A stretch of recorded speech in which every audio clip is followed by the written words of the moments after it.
பாருங்க which organs ஓகேங்களா which organ act as both exocrine and endocrine எந்த ஒரு உறுப்பு வந்து அதாவது நாளமுள்ள சுரப்பியாகவும் நாளமில்லா சுரப்பியாகவும் செயல்படுதுன்னு கேட்குறாங்க. ஆன்சர் என்னது?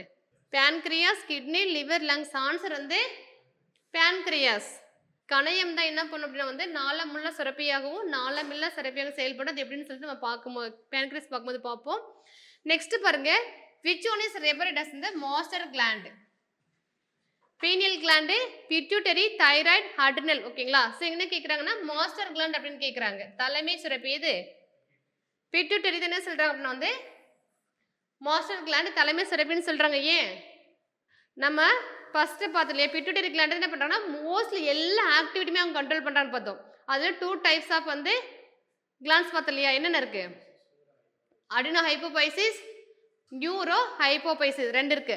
இந்த அடினோ ஹைப்போபைசிஸ் பார்த்தா நமக்கு ஓவராலா எல்லாமே கண்ட்ரோல் ஆகும். growth hormones, thyroid stimulating hormones, அப்புறம் பாலிகுல் அதாவது கொனாட்ஸ் அப்படின்னு சொல்லிட்டு வரும். ஸோ எல்லாமே என்ன ஓவராலா வந்து ஓரலுக்குள்ள கண்ட்ரோல் பண்ணுவாங்க. ஸோ அதனால என்ன சொல்றாங்கன்னா வந்து மாஸ்டர் கிளாண்ட் அப்படின்னு சொல்லிட்டு இதை சொல்றாங்க. ஓகேவா?